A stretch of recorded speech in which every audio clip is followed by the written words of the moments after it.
What's going on, everybody? It's your boy, the Squid, the myth, the legend, and Squidz, continuing our Crash Bandicoot N'Sane Trilogy series here. Part 6, I believe. We are definitely getting through it, which is good at a nice steady pace. I think I don't want to speak too soon, but I think I've really started to get a hang of the PC controls here. So let's hope for a nice smooth run through this part without any silly deaths. Although I feel like I've now jinxed myself. Let's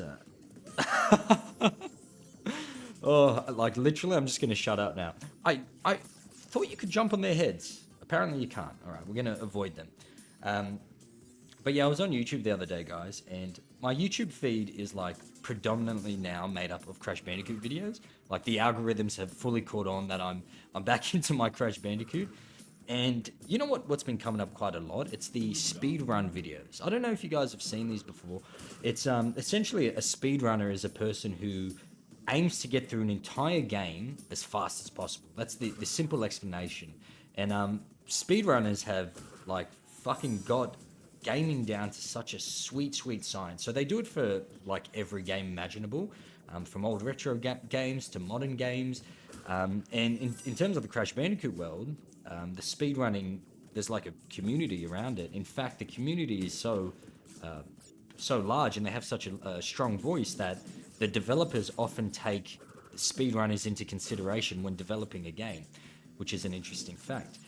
So I've been watching some of the incredible speedruns through, obviously the N'Sane Trilogy, but the original Crash Bandicoots as well. And the really cool thing about watching speedrunners is they like uncover so many incredible like certain things that are put into the game on purpose, so like certain shortcuts and Easter eggs, but like they exploit little glitches in the game as well to obviously try to make the run as short as possible. And it's incredible to watch the techniques that these guys develop. So I think if you want to get better at playing the game yourself, watching speedrunners play is a really good tip, because they, like I said, they just uncover some incredible things that I think you can implement into your own gameplay, even if you're not speedrunning. Ah, damn. But yeah, so speedrun videos have been coming up quite a lot, and I actually caught a video that came up in my feed the other day. It was a video where it was an interview with a guy called Andy Gavin, who was one of the founders of Naughty Dog, which is obviously the original developer of Crash Bandicoot. And it was like a 40-something minute interview where he talked about essentially the journey of taking Crash Bandicoot from an idea that he had with his team into getting it developed into a game, and what that journey looked like. And he shared some very interesting insights into what went into Crash Bandicoot and what made it so incredible for its time, and why it was able to stand the test of time to this day. And I wanted to share some of those things with you that I found interesting. So, Naughty Dog it's a game studio that was founded by two friends, Andy Gavin, who I mentioned, and his friend Jason Rubin. They started making games like back in the 1980s, and their big break came essentially when they signed a deal with Universal Interactive Studios. It was off the back of the success of a game that they had developed called Wave of the Warrior, which was like a Mortal Kombat style fighting game. And they signed a deal with Universal Studios, and essentially they had to produce a game for Universal, right? Now, at the time, there was a couple of different gaming platforms that they could have potentially used to develop a game on. One of them was the Sony PlayStation 1, which was about to be released. Then there was the Sega, and then there was the Nintendo as well. So the way they kind of reasoned which platform to go with was, they thought, well, look, Sega's got Sonic, right, and Nintendo's got Mario. Sony's a new player in the console space, and they don't really have any mascots. So why don't we develop a game for them? On top of that, they started to get information on the specifications of the new Sony PlayStation, and it was supposed to be like way better than anything else on the market at the time, especially in terms of the fact that it could really push the boundaries on a 3D platformer, which at the time, most games operated in like a typical 2D plane. If you think of like a standard example, Donkey Kong Country, operating on a horizontal plane, that's what most games are doing. So they really wanted to exploit this console for all its new innovation in a way that would take this game way further than anything else that was out there. Um, Funnily enough, a funny point that he mentioned in the video was that in the early stages of development, they actually named the game humorously Sonic's Ass Game. And the reason was it was because it was going to be a 3D platformer, but from a third person perspective, which was quite innovative at the time. So the camera being behind the character. So obviously Sonic's Ass Game, right? And in terms of like the character of Crash Bandicoot, he was designed to be like quirky and memorable. They wanted his image to be like appealing and simple with vibrant colors, and they really wanted to give him expressive animations. Like a lot of their inspiration was drawn from your traditional cartoons like Bugs Bunny, and they wanted to incorporate. Man, I missed a lot of boxes, by the way. They wanted to incorporate those like over the top expressions in a game, which at the time wasn't really being done. Thing that really like stood out to me was game developers of that era. Like these guys were geniuses, man. Like they couldn't rely on the incredible amount of technological advancement that we have now, where the computers almost do everything. They had to be like such incredible problem solvers. They needed to almost like know everything in their field. They couldn't be specialists. They needed to know how to do everything. And it's really like quite incredible what they were able to pull together. I think this is the it's definitely the first level with a top-down camera view. I don't know if it's the only level. So let's see how we go in it. But yeah, like they overcame a lot of challenges in the development process. I know he mentioned a technique. Well, which way do I go? Let's go this way. Is it this way? I don't know. I'm confused. All right, let's start by going this way, and if we need a double back, we'll double back. Oh, shit. Oh, pinstripes popped down. I vaguely remember this from the original game. Wow. Mems. But yeah. Oh, I was behind cover. Damn. He invented a technique he mentioned called polygon stripping. He explained what it allowed them to do. I can't really recall what he said. All I know is that it enabled them to take like the limited processing power and memory of the PS1 and use it more efficiently. And that essentially enabled them to create really detailed and expansive levels that felt larger and way more immersive compared to any other game that was on the market at the time. And then another breakthrough that he mentioned was realizing that like the majority of the memory was on the disk itself. It wasn't in the CPU or the GPU. It was on the disk. However, the majority in traditional kind of games of that era, the majority of that disk memory remained unused due to the fact that it would take a lot of time for the game to access memory from the disk. I think about 16 seconds for it to go from the disk to the game itself, which obviously when the game's refreshing every third of a second, it's way too long, right? But essentially what he was able to do was access the free memory space from the disk quickly. And then in so doing, they were able to load assets and textures on the fly, which obviously meant that they could load way more complex and visually impressive levels without being constrained by the console's limited internal memory. This technique, like I don't think people understand, was revolutionary. Like it set a new standard for future games. A lot of games that came after that have to owe their thanks to Crash Bandicoot for this technique that they developed. And Crash Bandicoot at that time featured, like, I mean, you can even see it now while I'm playing, really dynamic camera angles and fluid animations that were obviously well ahead of the time. The team at Naughty Dog, they really wanted to focus heavily on creating a cinematic experience, right? Which was really groundbreaking for platformers in the mid-90s. Like, this just wasn't really being done. A problem that he mentioned that they had was due to the fact that they were now operating in 3D space, where your character's not stuck on a two-dimensional plane. Like they're not moving on a horizontal plane left to right. Crash Bandicoot can move forward and back and side to side. So the problem that they needed to overcome was, okay, how do we then ensure the game doesn't get boring, right? Because, you know, in a lot of situations, you have the option of moving. I keep getting clipped. I nearly got hit then. Instead of having to directly face an enemy, you can sometimes go around them, and this is the benefit that a 3D space offers you. So they had to think of ways to, I don't know why I jumped on that. So they had to think of ways to ensure that the gameplay remained challenging and not boring by filling in a lot of that empty 3D space. So the way they did that was, I mean, we've already seen so far through this Let's Play different styles of levels. You've got top-down angles like we have now. You had the boulder dash level where they can no longer see what's in front of them. So although they can move in any direction, you're kind of limited by closing off that rear. In certain circumstances, they've made enemies track the character. So if you remember back on Insanity Beach with the skunks are actually able to follow Crash and track the character to make it a little bit more difficult. Or they introduce levels like, you know, those levels where you're kind of just walking on a small beam and jumping from small platform to small platform. So they've just kind of really narrowed the playable game space to ensure that it maintained a level of difficulty. But there we go. First level done. That wasn't too bad. First level, second level. I can't even remember how many levels we've played so far. I think that was the second level. Oh, gee. I'm just rambling here, so can't even keep up with where we are.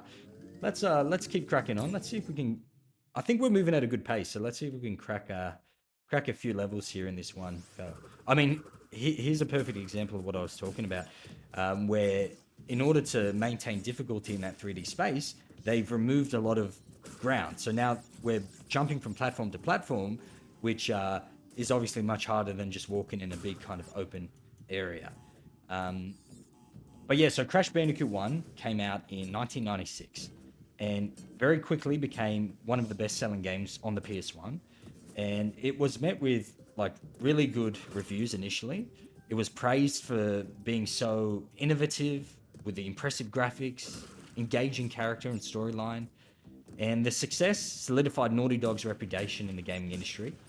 And it helped Sony as a major player in the console market. Like, I think a lot of the fact that Sony ended up becoming such a dominating force in console gaming was to do with the early success of Crash Bandicoot. Like, I don't think people realize how integral Crash Bandicoot was in launching Sony as a major platformer in the gaming market. So, obviously after Crash Bandicoot, so I literally landed on that platform. You could see it fall anyway. Yeah, so Naughty Dog had the contract. I think they did Crash 1, 2, and 3 and CTR. Then after that, I think Universal decided to go with a different developer. I think they went with Traveler's Tales and then maybe Vicarious Visions after that, which is a shame because I think obviously the best vision for what Crash Bandicoot was supposed to be can only come from the guys at Naughty Dog. They are the creators. They have the best idea. It's kind of like you know, let's say it's like a cartoon series like The Simpsons. What made The Simpsons great was the original cast and crew behind it. And then as the show goes through different iterations and years, gets bought out by a major company, and then get new writers and new producers and new staff behind it, the original vision changes. And instead of something being created as a passion project, it becomes something like, well, this is a cash cow. And ultimately, that's what Crash Bandicoot became. Universal realized this is a way to make a lot of money for them as a studio, and instead of thinking about, hey, what's going to make, you know, a good game, what's something that people really love, it turned into what's going to make a lot of money for us. And obviously Crash Bandicoot has had you know, some hits and some misses. There are some games in the series that I think have been phenomenal, and some games that you can tell were kind of quickly slapped together in an attempt to just make some money, which is a shame. But I'm really happy with what they've done with this N'Sane Trilogy. It's like they've realized like their roots lie in the people who are fans of the game. It lies in people like you and I who genuinely have a passion for the original game, and they've you know, looks like they've rekindled a little bit of that love. So yeah, in terms of Naughty Dog, where to after Crash Bandicoot? You guys may know that they did other really successful projects like Jak and Daxter, Uncharted, obviously. Oh damn, I overshot that. Uncharted obviously was a major success. The Last of Us, which ended up becoming a series. So these guys, you know, they went on from success to success. So I wish them nothing but the best, man. They created something that encapsulated such a major part of my childhood, and I got nothing but love and respect for the guys at Naughty Dog. Now, I did mention earlier that they were inspired by Looney Tunes cartoons, and as we see here, the classic Crash Bandicoot spin was actually inspired by none other than the Tasmanian Devil from Looney Tunes. So you guys may have known that. I don't know. You may have not known that the name Crash Bandicoot comes from the fact that he crashes through boxes. I mean, that one's a bit more obvious. And why did they choose a Bandicoot? Okay, so... Oh, Pinstripe. Oh, so I imagine we're going to have to battle Pinstripe soon. They chose a Bandicoot because they wanted a unique mascot, a unique animal that would be memorable. And Bandicoot, for all my Aussies, is a native Australian marsupial. And they wanted him to stand out amongst the other mascots in other games. Like Sonic had the Hedgehog. He had Mario, who was this cute little Italian plumber. So that's why they chose that. Aku Aku obviously was inspired by, typical Polynesian culture. This level. I believe this level is literally just what you see here. It's jumping over or going under these toxic crates, and you're just running. I mean, I guess that ties into what I was saying before. How do they maintain difficulty in a 3D space? Well, they narrow the platform. I can only travel on this one kind of narrow platform. So that's made it much more difficult for me as opposed to just kind of being able to run everywhere. I did want to mention another thing that was, we can all agree what makes Crash really iconic is the soundtrack, right? So there was a guy called John Mansell who composed the soundtrack for the original Crash Bandicoot. When he was composing it, I mean, the whole thing that he was trying to do was to make it really immersive, really atmospheric. He wanted you to really feel a part of the game by creating the music. And you'll notice that the music is often themed depending on the level you are in. For example, when you're on the beach, the music has a much more beachy tribal sound. When you're in Cortex's like labs and those types of levels, it has a much more clinical, weird, I don't really know how to describe it. You guys know what I'm trying to say. So that was one of the things that John Mansell tried to capture. Matching the tone and the environment of each level to the gameplay. And that's what made it really engaging. And then that makes me think of the level of detail that the developers put into the game is another reason it just stood out from anything else that was on the market. I'm struck with the memory of the fact that if you don't touch the controller for a while and you just leave Crash, he starts to look around as if he's bored. He checks his watch. He takes a deep breath and sighs. And again, this is something that just wasn't happening in video game characters. It created this really kind of personal and real element to the character. And then I think of I think I might have jumped the gun there. That's okay. Boogada saved me. Then I think of all the iconic things that have come out of Crash Bandicoot, from the crates to the characters, to the masks, to the moves, the spins and the slides, to the sounds. It really, for me, it really did... oh, damn, I think I've got to go under that one. It really did revolutionize gaming, and this is what started my whole love for gaming. It was this Crash Bandicoot. I got all the boxes, but no gem. I have a feeling that in Crash 1, not every level has a gem. Or maybe, based on what I'm reading, potentially, if I didn't die, maybe I'd get a gem. I can't remember. Okay, here we go. Pinstripe. Let's crack on. Let's defeat Pinstripe, and then I think we'll give it a pause. So let's from memory, Pinstripe wasn't too difficult, but he had a lot of life. Yeah. So I think just when he takes a pause, we'll give him a spin. Can I hide? No, he's gonna.